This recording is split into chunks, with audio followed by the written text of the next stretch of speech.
best friends. I'm Tabby. And I'm Caitlin, and today we will be discussing I'm Glad My Mom Died by Jennette McCurdy. So this is going to be a little bit different than what we typically do. Normally we do focus on fiction, fantasy rom-coms. We are diving into some nonfiction. This is a super awesome memoir. We were very, very excited to read it. However, the general layout, the format of this episode will look and sound a little different since there's no characters or anything like that we're really focusing on, but we will be touching on some kind of difficult topics, and we'll have some awesome discussion questions later, and we're really excited. Yeah, and for the podcast, we haven't done nonfiction before, so I feel like this is a good introduction to it for this particular show. And I think that this memoir was extremely well written, and it tackles some pretty heavy issues that Yeah, should be discussed. So we're not going to read like the Goodreads description because it is lengthy. super long. And it also basically describes everything that's in there. So if you want like a summary of what all's in there, go to Goodreads and you can get a hold of that information. But we're going to kick things off with what would you rate this book? So I gave it a 9.5 out of 10. I still gave it a super high rating. I just am not a nonfiction person. It's not for me. I don't really enjoy it. However, I loved this memoir. I, again, thought it just was very transparent. It was very brave to talk about some of these topics, especially in the field that she was in and some of the people that she had to deal with. I'm sure there were a lot of repercussions from it. So yeah, still a 9.5 out of 10, just a little lower because I don't care for nonfiction. That's fair. I'm also not much of a nonfiction girly in general. Like, that's not how I like to spend my free time. But that being said, I did rate this book a 10 out of 10. The reason why I rated it so highly, even though I'm not a nonfiction person, is because it was so brutally real and honest. And I really think it would help a lot of people who are struggling with similar, like abusive relationships with their parents Yeah. or just like other family members in general to like be able to recognize what's going on. Because even for Jennette herself, like she did not realize what was happening was abuse until later in her life, and a therapist suggested it. So I think a lot of times, like what people need is the real truth to just kind of be like put there right in front of them, even if it sucks to hear. Yeah. So I think this book is really important for that reason. That being said, I did the first time I listened to it, I listened to the audiobook. And I think that if I had read the print version first, I think my rating wouldn't have been as high Sure. because the audiobook, it fully enhances it for me. Jennette herself reads the book and it helped you to like feel a lot more emotionally connected to what was going on. But also, whenever there would be parts of the story that you would think like, oh, that's crazy to talk about, to like tell people about, especially like millions of strangers, you would assume that her delivery would be a little more like tactful, but it was just extremely deadpan or like you could feel kind of the dry humor. But I I feel think, like just after all that time, you almost have to like laugh at yourself. oh, Like, for sure. And like that is a coping mechanism that so many people are familiar with. I think it's yeah, a relatively healthy one. Like I think sure. it helps you to acknowledge that things are bad, but also not let them like truly like hurt you. Right. Um, but just like hearing her deliver those lines with like that like emotionless humor, it just made me enjoy it even more. I can't imagine anyone else reading it besides her. It was just so perfect. I love it. Uh I think I'll have to download the audiobook, and maybe that's partially why I just maybe wasn't able to get into it as much, was because I was just reading it like as a bystander, like yeah, trying to get into the trauma of someone else. And I feel like it would be deep and meaningful coming from the person themselves. 100%. I do think that this book was just made to be an audiobook. Sure. And I don't normally like think that about books because normally I can consume them in either print or audiobook and I'm like, yeah, it's about the same for me. I feel like it would almost be like attending like a TED Talk. Mm-hmm. It did kind of feel like that. Yeah. Yeah. And I think that would really enhance it as well. Oh, So yeah, maybe it it was was, just really meant to be like read aloud. yeah, I really loved it. It's like poetry, like it's meant to be heard, not read, you know? I love that. That was deep. But yeah, that being said, like if you guys can get your hands on the audiobook, highly recommend. 10 out of 10, if you got a free credit from Audible, go ahead and download that. Do it, girly. You won't regret it. So before jumping into some of the discussion questions, which is going to take up most of today's episode, so things I did want to touch on is just a little bit of like history of child actors and some of the laws and protections in place that weren't there or maybe overlooked sometimes, because even though these laws are in place, there's always loopholes, and it's seen a lot in some more recent cases that I'll touch on as well. But something that Jennette mentions early on in the book is a Coogan account. And so what that is basically an account for a child actor or a child star under the age of 18 to save like their earnings. So 15% legally of their earnings has to go into this Coogan account that they can access when they turn 18.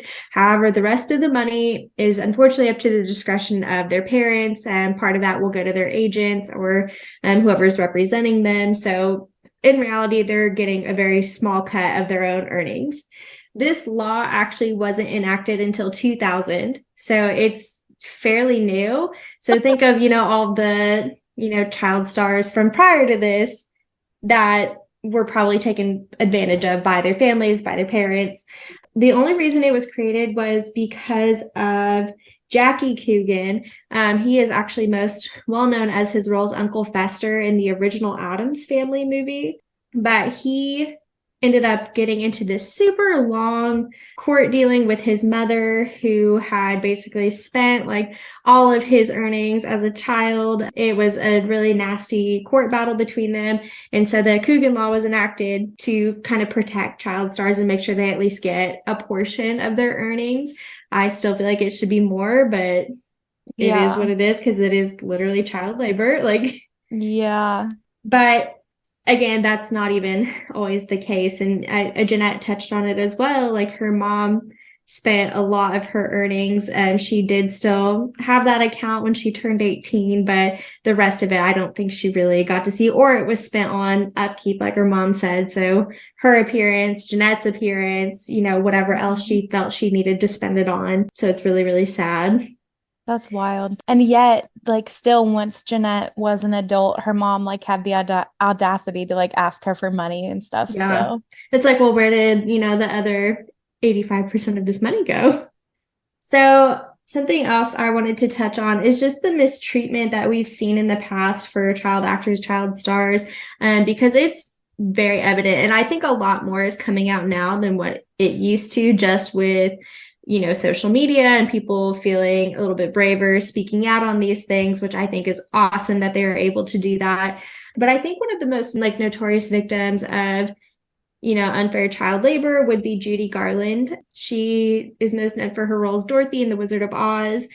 So children, back in this time were still not really seen obviously as adults. They were props, they were used for whatever. And so she was overworked, she was underpaid, put into, really terrible environments.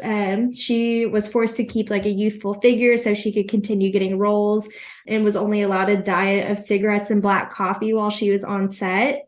As well as, various sleeping pills, stuff like that to kind of repress like hunger. She worked really crazy hours that often resulted in exhaustion-related illnesses, and developed her own mental illnesses that affected, her career, her relationship with her child, Liza Minnelli, who is also a child star and is still, very relevant today. But I think her experience was overlooked just because she did turn to drugs, she did turn to all these things, and people kind of overlooked it, which you see that today too with like Lindsay Lohan, with a lot of Disney Yeah. actresses, which we'll talk about later. They're just like, oh Um, wow, well, she just went crazy. yeah, exactly. And a lot of that was because of what they experienced on set with adults that they trusted. Yeah. Um, Aaron Carter is another one that actually happened very recently. So he passed away back in 2022 from an overdose.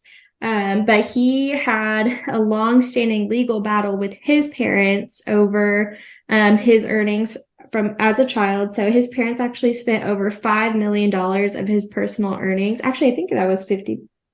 That may be more. It may have been 500 million. That might be incorrect. Um, which is even worse of his personal earnings. He ended up having to go to court over it.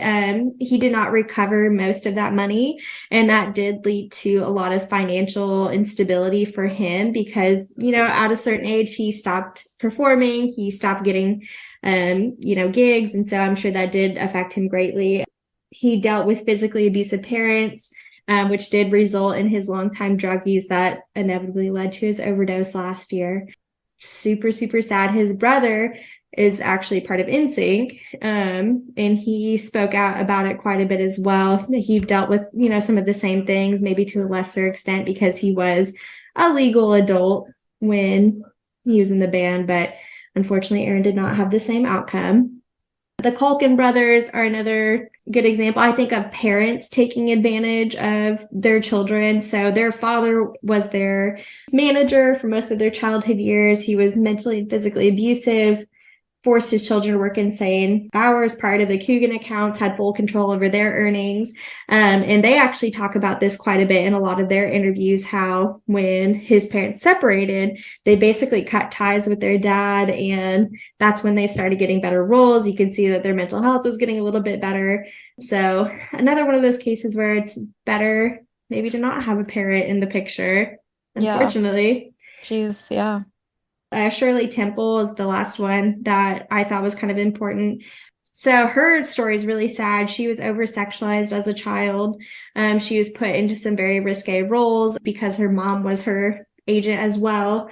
She cited many instances of abuse on work sites. So when children acted out, they were locked in windowless rooms. And she said one time she was forced to sit on blocks of ice because she had acted out. So they sat on blocks of ice for hours. Holy shit. And was, sexually harassed and assaulted on set by coworkers, members of staff. So there's Yeah, a lot of dark things that go on there are. in the I world of watched child like stars. a video essay about it, Yeah. basically about how like literally Shirley Temple was always like being touched by grown men Mm-hmm. and like not even necessarily like quote unquote sexually, but like there's always physical contact between her and the literal adult male character Yeah. of whatever film they're filming. It is pretty bizarre how blatant it was, and people were just like, yeah, this is chill.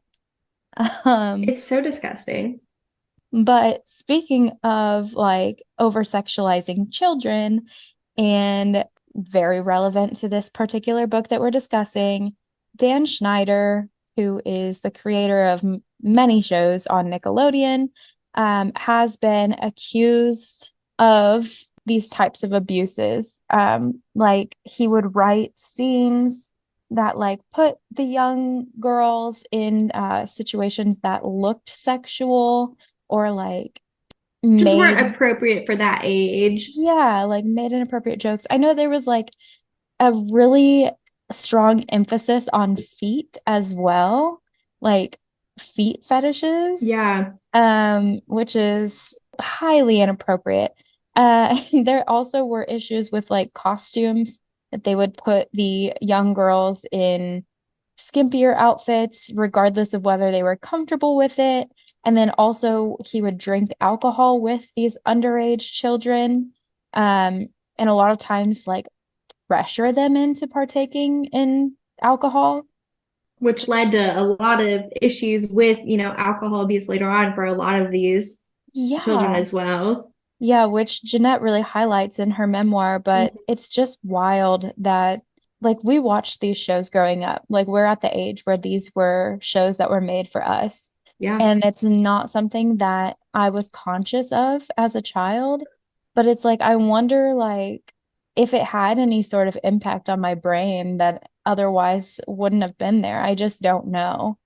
I really don't know like to what extent it affects children to like consume that type of thing because Yeah. like if you really don't understand what's going on, I just kind of have a feeling that it goes over your head, but it's certainly harmful to the I mean, actors and looking actresses that back were on in it. it, like there was certainly a lot of innuendo that kind of flew over your head that I Yeah. do probably think it does influence the way like children act or the things they say or like how they view certain situations that Yeah. weren't handled well in like shows like that. So yeah, I'm sure it affects us later Yeah, but on.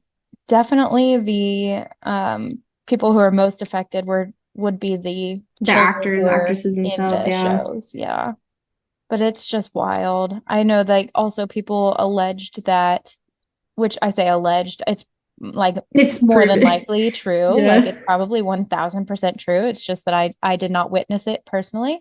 So we're just gonna say that he did it, but he would like ask the like actors and actresses, mainly the actresses, it was more towards female children. He would ask them for massages, he would have them sit on his lap too, just like so much wildly inappropriate It's behavior. just so gross. Yeah, he's disgusting. So, yeah, Rotten that's hell, Dan Schneider. unfortunately he's still alive, so he won't be in hell anytime soon. So, we're gonna move on to the discussion questions. I think first of all, this is something that's interesting to me. The title of this book. I'm glad my mom died. There have been people that are like, that's offensive, that's insensitive, that's harsh, but Jennette really stands by her choice. So, I want to ask your opinion. Like, do you think it's okay to express relief about someone's passing? And like, if so, like under what circumstances? I absolutely do. And I read a little bit more on this as well once I saw your question here. So something that I saw was that a lot of the time when a parent passes, but specifically a mother passes, you tend to almost romanticize the memories that you had with them or the interactions that you had with them. And I think that's something that Jennette did a lot, Hmm. even growing up. Like I remember the very beginning of the book, like her parents getting into a fight, right? And her Hmm. mom like pulls a knife on her dad, and she's like cheering for her mom in the corner because she thought she was so strong and so brave, when Yep. in fact, she was a psycho. Um, and as she grew, obviously, she realizes she was just very manipulative. And I'm sure it was a huge relief for her when she no longer had to just constantly deal with the manipulation, the mind games. Like, I bet she was just exhausted all the time. Yeah. And so I agree with her. I'm sure it was a big weight off of her shoulders when her parent passed. And not only, was she manipulative, but she also was just incredibly selfish and self-centered. And with like her diagnosis with breast cancer, like she made her children just constantly like relive these memories. And that does a lot to a person. And so she basically just never has to think about it again. Yeah. And I don't think it's selfish. And I think the people who say it's selfish are probably people who maybe haven't had to deal with that type of situation before. And I think you could probably speak on it better than I could. Yeah, I Um, mean potentially, yeah. I That's the thing I was gonna say is if anyone like has those criticisms for Jennette for like making that statement and making it the title of her book, then that signals to me that they have not ever dealt with yeah. abuse. They've never had anyone emotionally, physically, any type of abuse, like true abuse. If you're really going to take that stance and like say that that should apply to everyone, then you just don't understand. I also fear that the people who are saying this are also probably people who didn't read the book. Yeah, there's Um, a good chance. They probably saw that title and they were like, well, that's messed up. Well, in a lot, I'm sure most of them may be mothers or, grandmothers or people who are in like a parental type role where Yeah. they would probably feel betrayed if their children ever felt that way. And, perhaps they maybe need to think back on their own actions Yeah, with let's have a little bit their of children. introspection. Is there a reason why you're afraid your children might ever say that about you? Right. If so, Maybe so. maybe have a chat with them, And maybe apologize. not everyone's perfect. No one's perfect. Like everyone makes mistakes, but this was way more than that. Yeah, This, this has nothing to do with her mom being imperfect and everything to do with her mom just being a bad person, yeah, who never sought to better herself or apologize or make up for the things that she did to hurt those around to her. the day she died. She doubled down on it. She was literally on her deathbed, doubling down on everything that she did. So, I saw a review for this book and all it said was, I'm also glad her mom died. And I I was saw just that like, too. that is the best review of this book. Yeah, it's fucked up. I agree with you. It also kind of reminds me of like, the phrase "don't speak ill of the dead." Like, why not? Like, They if don't you would care. trash talk them while they're alive, then you can trash talk them while they're dead. Well, and I also think there's other circumstances too where that could be the same. So, like, obviously, her mom sucked. She was terrible, but she's also sick. And I think sometimes with sick relatives, like, people feel very guilty Mm-hmm. when they want them to, find that peace and pass on and, be done with what they're dealing with. And I don't think it's wrong Yeah. to want that. I'm sure they Yeah. also want that. Yeah, to be honest, that is a completely different scenario that I kind of forgot about. But yeah, like that's another sense of relief that you can feel when someone passes, is if they're, physically or emotionally suffering Yeah. um because of an illness. That's an interesting take as well. So, no, I don't think she's wrong. Yeah, agreed. The next question I have is, of all of the red flags that Jennette's mom was waving, which were a lot, did you have one that like stuck out to you throughout the entire book of like, oh my God, that's the worst one? Yes, it was a lot of it happened at the beginning of the book as well. There were bad things that Mm. happened, but seeing how early these things happened is the biggest thing for me, that she was able to start manipulating her children at such a young age. Hmm. So the first one, and I think you put this too, is making her kids watch like her cancer battle over and over and over. And Yeah. I just remember Like like gather in part of around this, kids. like her Jennette was trying to, I think, lighten the situation. So she was like singing Christmas carols. And her mom Hmm. was like, can't you learn to read the room? Like, couldn't you understand like this was a bad time for me? And she was literally like, what, three, Like four? 3 or 4.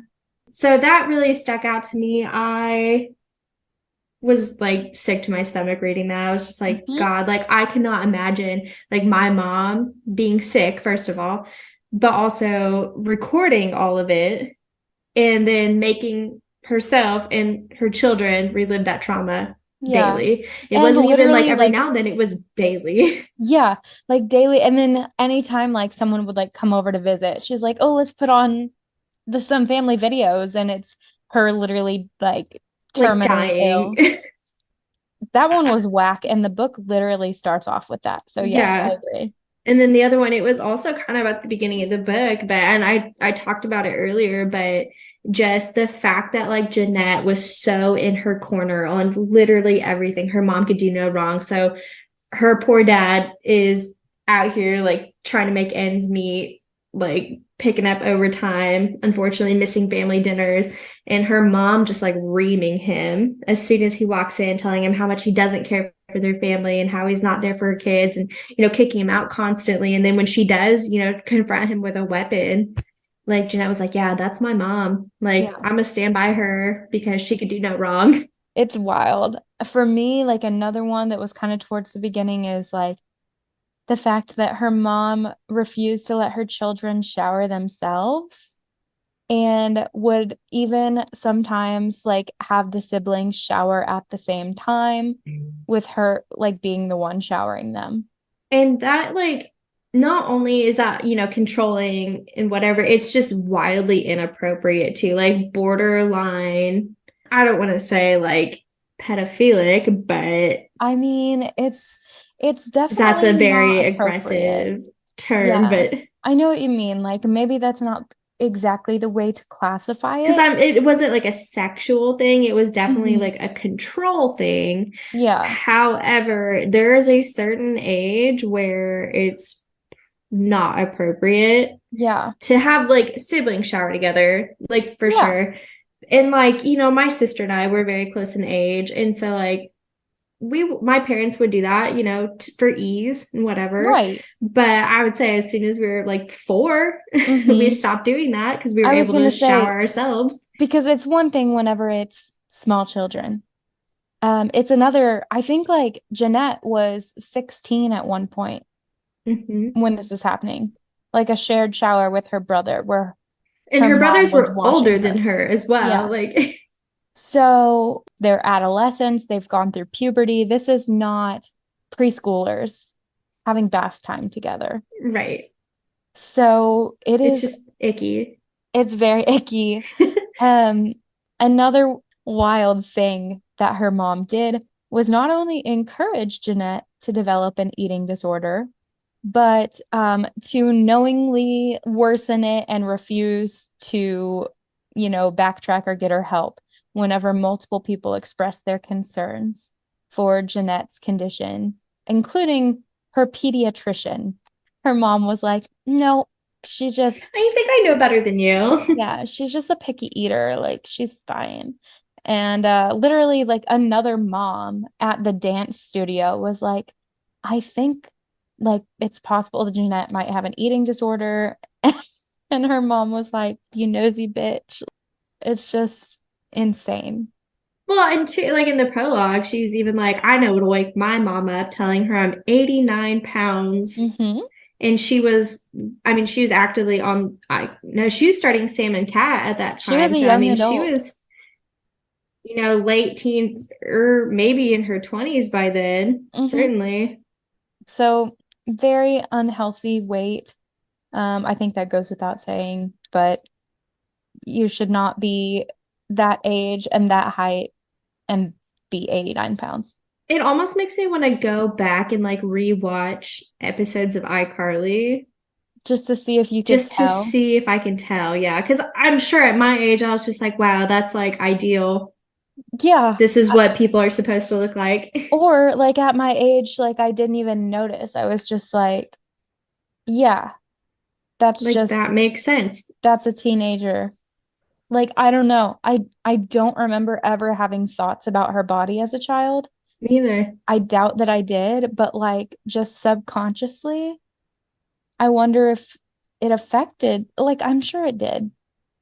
I'm sure it affected a lot of young girls' I feel minds. like Disney and Nickelodeon both are kind of notorious for that though, because like, I mean, they didn't really have plus size characters. And if they did, they were for comedic relief. They weren't a That's the thing. main character. Even Raven Simone in her own show, she's literally the main character. She's not taken seriously in the way, like, she is, of course, she's funny and like that's part of the thing, Yeah. but she doesn't have like a bunch of like significant others throughout the show. And like, whereas I'm thinking of like, Think of like, you know, okay, Hannah Hannah Montana, Montana. she's got Yeah. multiple boyfriends, like, Wizards of Waverly Place, Alex Mhm. Russo dates a lot of people. And then, oh, in contrast, Harper, her best friend, Is who the comedic is relief. is not even like, I'm not even necessarily going to call her plus size, but she's just not a size two. Like, Yeah. yeah, she's the comedic relief, and she's like got this unrequited crush throughout the entire show. But of course, nobody could like her back because she's the goofy, The chubby weird, friend. quirky friend. Yeah, so it's just like aggressively thrown in our faces.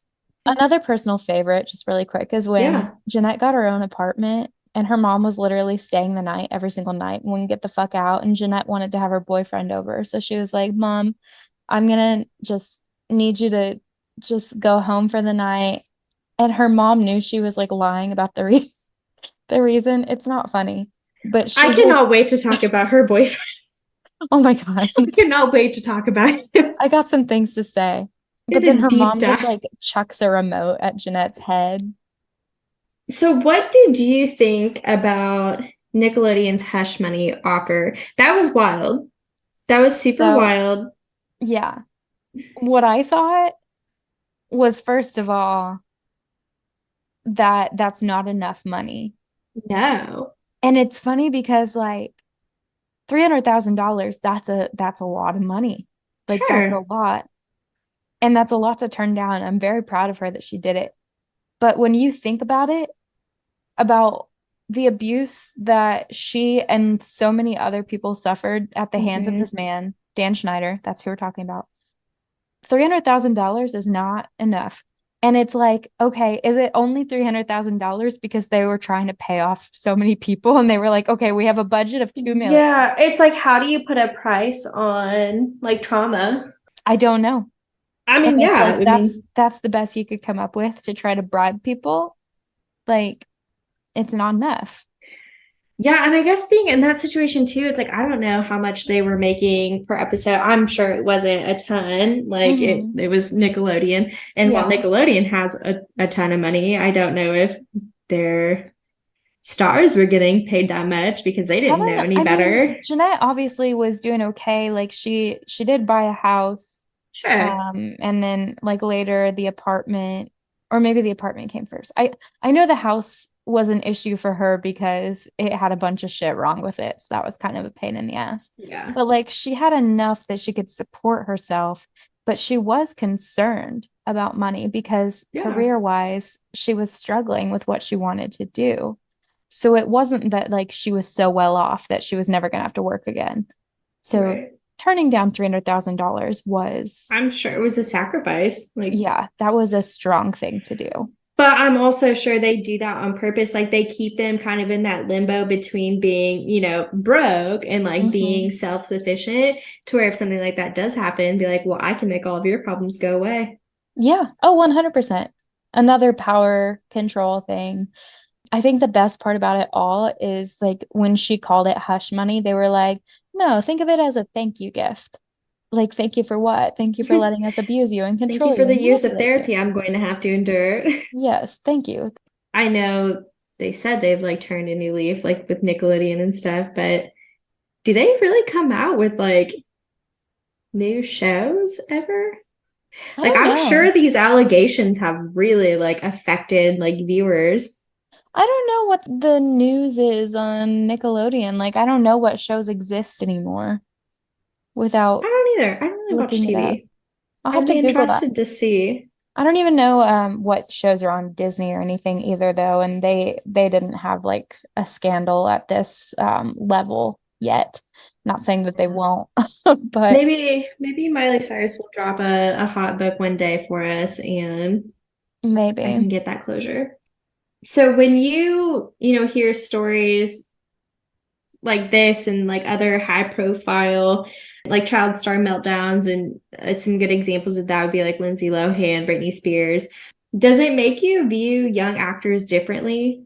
As far as like seeing them differently, it's yes, because the media plays such a large role in how we interpret things. Because if it wasn't for the media, I wouldn't know the first thing about what's going on in Lindsay Lohan's life or Britney Yeah. Spears' life. Like I don't know. I'm not friends with them. I don't know anything about what they're doing. And so the media gets to control the narrative. And if they want the narrative to be like, oh, she's gone crazy, she's gone off the deep end, like that's what the narrative's going to be. I think that now we have finally kind of like started to, as a society, like open our eyes up a bit and be like, oh, like shit's fucked. Like with Britney Spears, like, all the stuff that just went down with her family, all the legal battles, Yeah. and to where she finally got, her control back.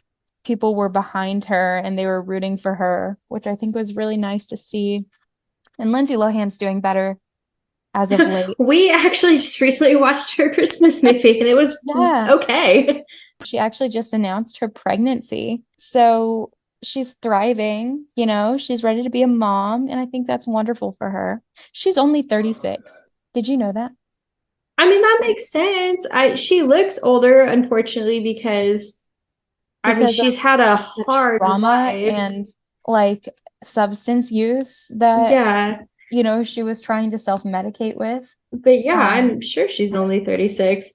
but I think that like something that we can do, I guess, as like the target audience for like media and movies and shows is like to pay attention to these things.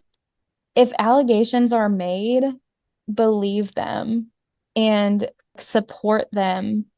So on the same token with that though, I feel like people are also just so quick to believe as well. Not even necessarily like allegations against like these women. Like, yeah, absolutely. They Mhm. were done so horribly wrong and that's not even half their story. But I think of like TikTok and stuff like that. Like Mhm. every single day, like you'll see, really famous or like famous TikTokers and you'll follow their content. Like I love to watch these people. And now like you always have like the search bar and it's like so and so controversy or so and so Mhm. whatever. And people are so quick to be like, yeah, cancel them. Like, Yeah. yeah, they And that's what I obviously have think. done something wrong. Yeah, I think we do have a responsibility too to separate out like people's like true like mistakes that they're remorseful about and apologize for and take responsibility for versus abusers like Dan Schneider. Like, Yeah, someone fucking up and like hurting someone's feelings is not the same thing as right. chronically abusing people that they are like above power wise or older than or should be responsible for, you Yeah. could say. Like it's just a different situation. So like if you see like so and so controversy like cheated on her husband, like yeah, that's a fucked up thing to do, but it's also not It's not the abusing same. someone. Well, and I also just think like, what if like social media, like what we have now, had been relevant, in the early 2000s? Like, just think Mhm. of how, like, I don't know if it would have helped or hindered some people's I don't line know. of work. Like, it's like, Because do you again, the think, media had such a strong role in like how we interpreted things. And so like would it have just made things worse for people to just weigh in on the situation? well, and so the second part of this question is what should studios and agents be doing differently? And unfortunately, I think studios are a big part of the problem Mm-hmm. because I think a lot of the time, maybe as people get older or as they're ready to like phase others out, like they have no qualms with like releasing hints or like giving like a little bit of information and letting the media like run wild with it or at least Yeah. protecting those people. And so I think there's a lot that would have to change within studios because I do think they're the base of the issue. Yeah. I agree.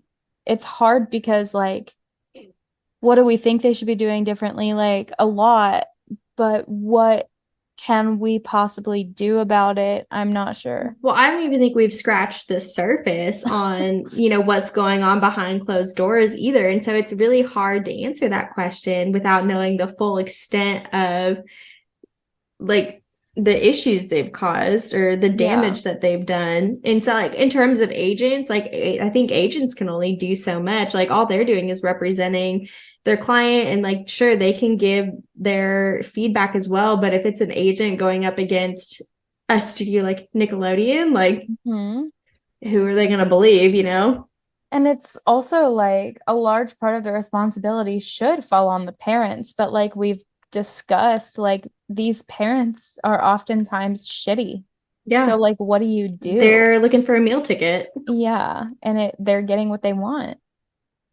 I don't know. So it's really hard to answer that question because I truly do not know what to do differently because there's so many like integral parts of the whole system that are broken. Yeah, I feel like almost there would have to be like changes in legislation to ensure the protection of these children.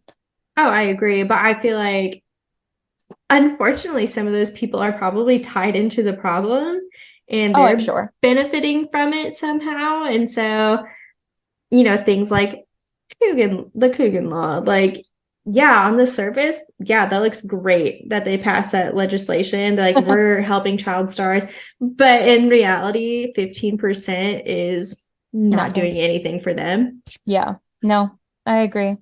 That's tough. It's tough. So I kind of wanted to talk about like the portrayal of therapy throughout this book because like we start off with Jennette's therapist that she sees for the first time.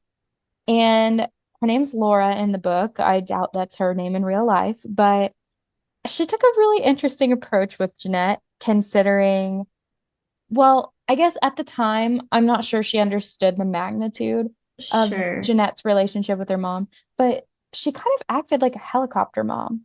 Like she insisted on being a plus one to like these events and stuff to like with the intention of helping Jennette to make healthy choices with her eating disorder. Um, the issue was that it was extremely triggering for Jennette to feel even more controlled and Right. watched. But I feel like that kind of highlights the importance of in therapy, you need the therapist to be a good fit for you. Otherwise, one, it's not going to work. And two, it might actually backfire and make things worse. Because for Jennette, when this happened, she like completely shut down and then just like I swore mean, off she therapy. regressed. Yeah. Yeah. So here's the thing. I think therapy and the way like mental health was viewed in the early 2000s is way different than how it's viewed today. And That's just in true. terms of like the general care that you receive, it was way different back then as well. And so I don't know if there's anything different that she could have done, because I don't know if there were as many options for her or if it was just kind of like a one size fits all thing with therapists because that's all you had. I do think in terms of like her therapist, like she definitely probably could have taken a different, I mean, she could have taken a different approach to it. There's no, she could have, no, Hey, she should Laura. have. And, recognize that that's not what Jennette needed because that's what she was already dealing with. And it's Mm-hmm. obviously not working for her. Um, and so just taking a different approach there. But I mean, if you have every therapist thinking their solution is the right solution, then she may not have received the best care she could have until, things changed in that line of work, you I know? do, yeah, no, I agree wholeheartedly. But I also just kind of wonder, have you ever heard of a therapist doing something like that? Like being like, I invite me to this thing and we're I gonna go hang almost out. feel like she was doing it for clout. Like I she that's what I wanted was to like, be seen with Jennette, what were her intentions?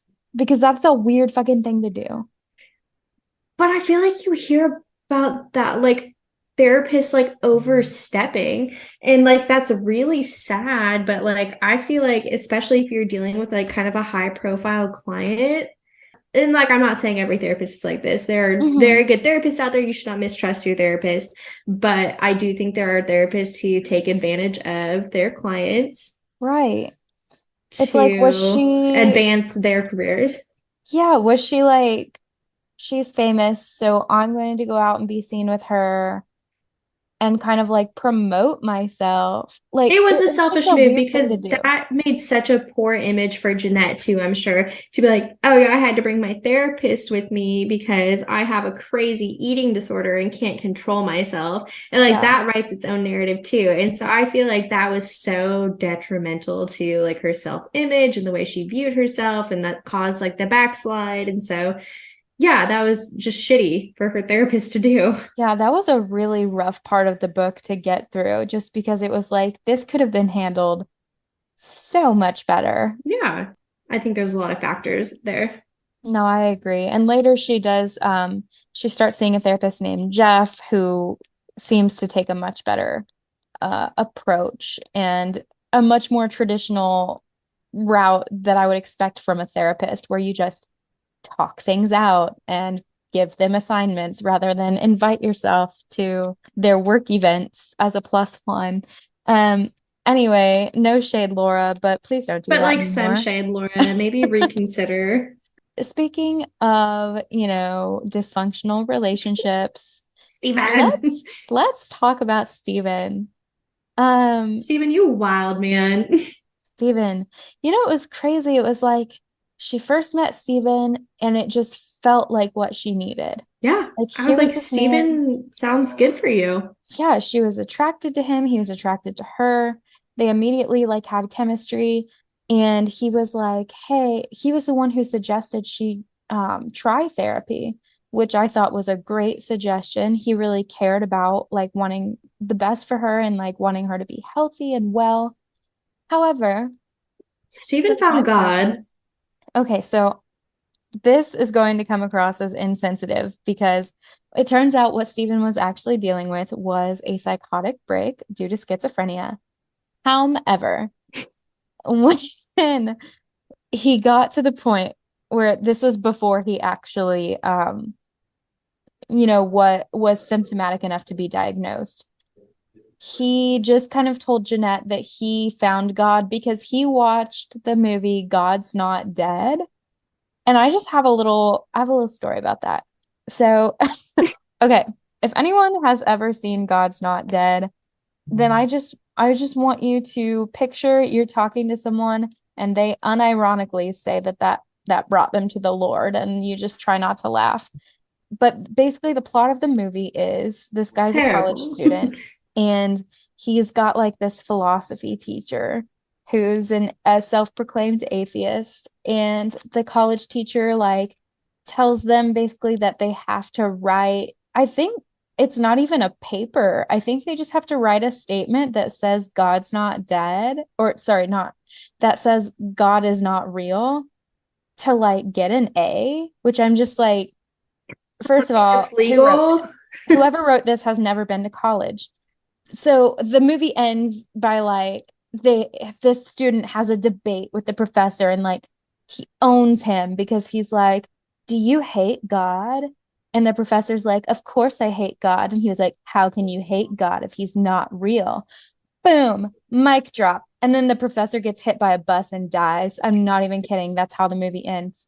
So I just want to like now tell a little story because I took a philosophy class in college.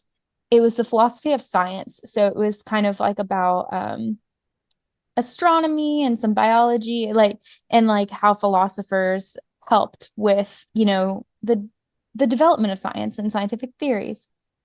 And at one point, we did discuss the problem of evil. The problem goes like this: it's if God is all powerful, all knowing, and all good, then there would not be evil because he's all knowing, so he knows about evil. He's all powerful, so he can stop evil, and he's all good, so he would have the motive to make sure that there's no evil.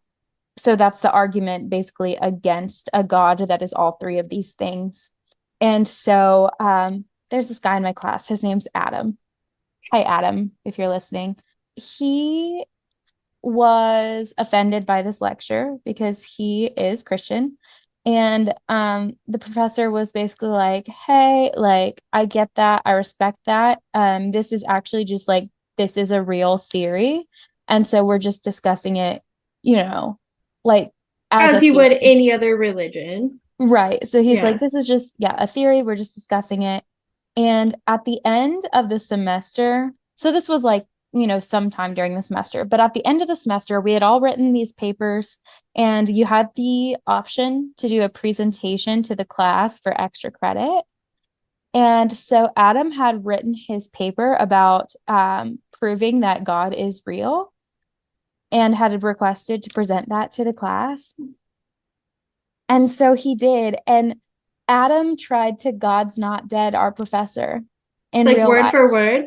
I can't remember because I can't remember if it was word for word Because that'd be necessarily. wild. But it was basically what, the plot of the movie was what he was doing. Like he was trying to own his philosophy professor who said that God's not real.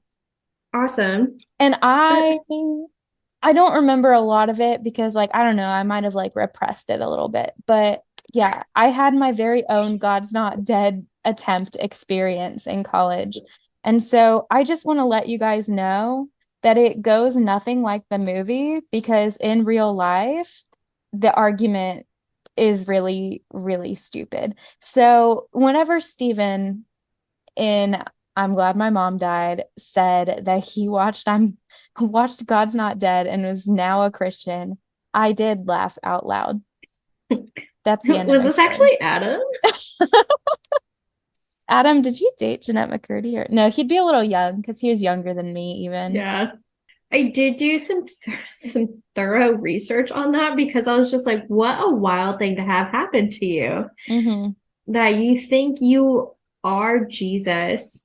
Schizophrenia is a wild thing. It's a Yes. very delicate mental illness, Hmm. and And I can I actually talk about this a little bit because I do have like a decent amount of working knowledge about schizophrenia sure. just, from school. And actually right now I'm on rotation in an inpatient psychiatric unit for school. So I do kind of know the general symptoms like, and it's interesting because delusions Mhm. are certainly a symptom of schizophrenia, which believing that you are Jesus reincarnated is a delusion. Mhm.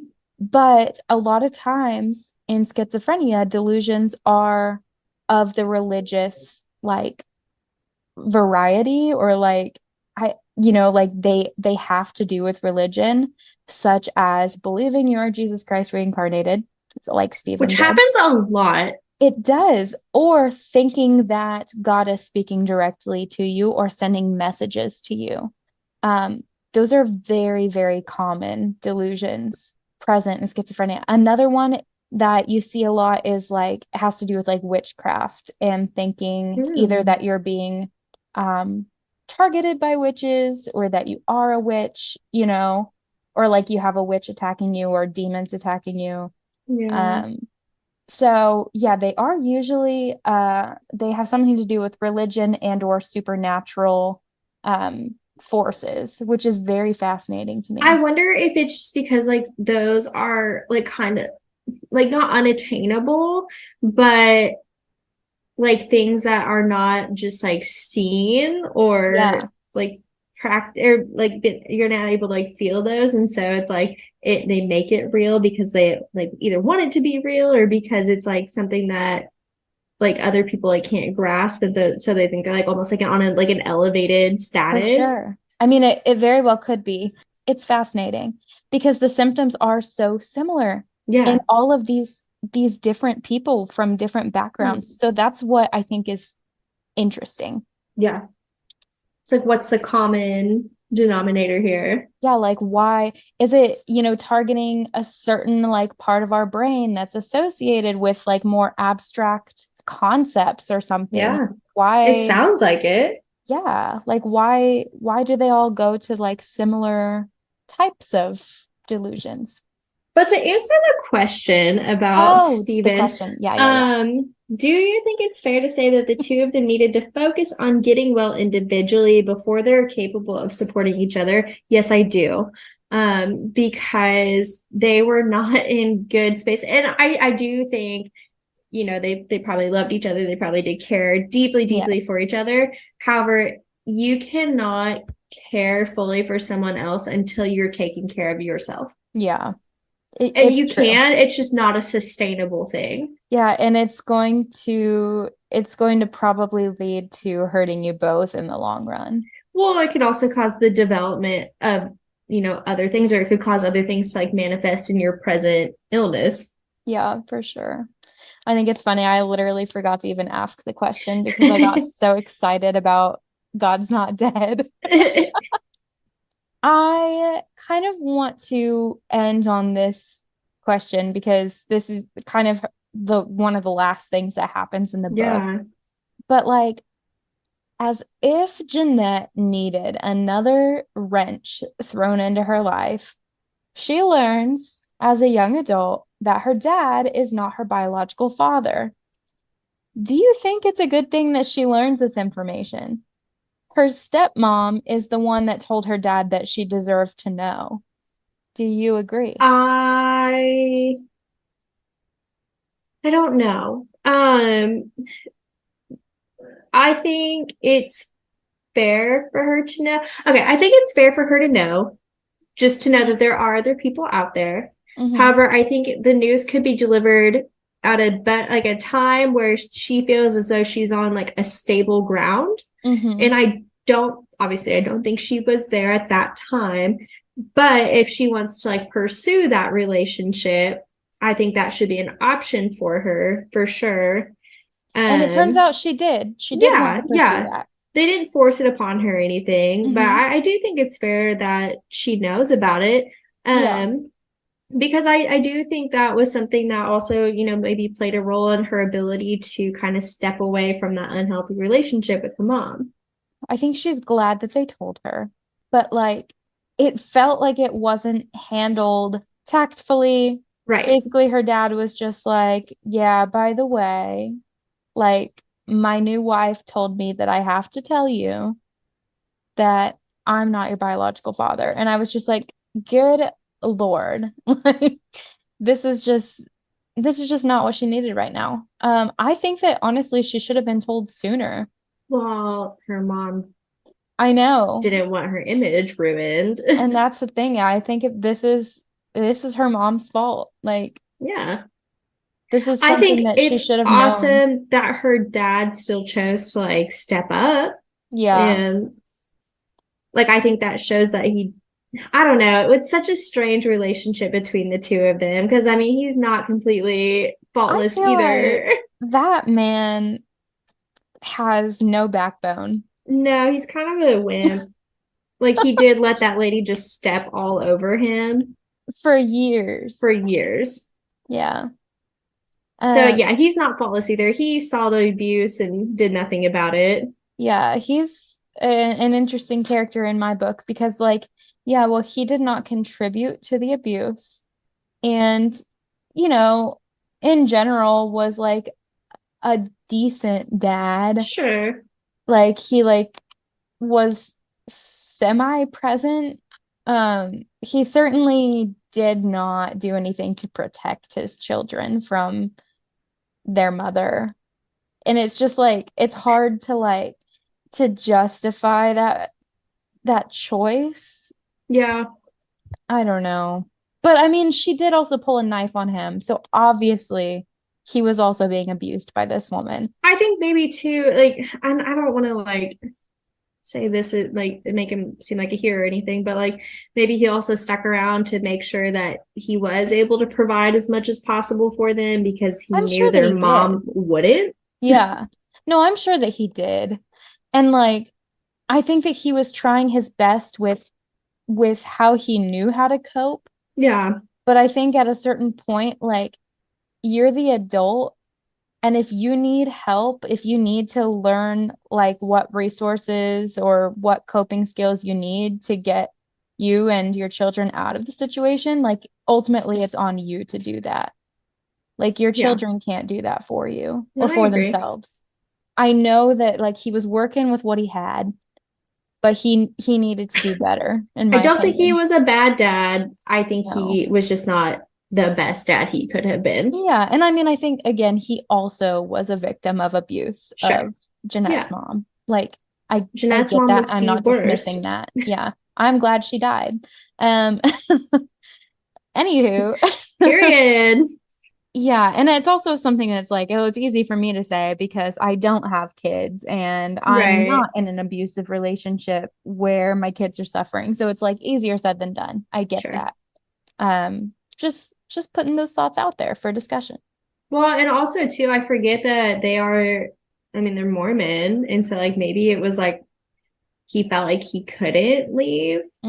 I'm sure. Because I'm sure it wasn't like highly looked upon to get Yeah. a divorce. So not only was he actively being, abused by his wife, but he was in an abusive relationship with religion. Like the Mormon church does not treat its people very well, in general, as a whole. I'm not saying there aren't some Mormon churches that are probably fine, Yeah. but there are definitely lots that aren't. And so I just Which is don't yeah, know. with it, that's with any religion. Like, That's with any religion, yes. I'm not coming from Mormons specifically. yeah, It's I just agree. something, it's easy to abuse people because you have someone who's quote unquote above you in a position of power, like spiritually and Yeah, emotionally, who can take advantage of you in the church. So that's going to be with any church anywhere.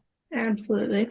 These are all some heavy topics. I would say everyone's probably got an opinion that they feel really strongly about on any of these issues. And Sure. so if you kind of want to contribute to the conversation, we'd love to discuss with you guys. If you want to email us or DM us, our contact information's on our website. But definitely you should listen to the audiobook. And It's really good. it's really good.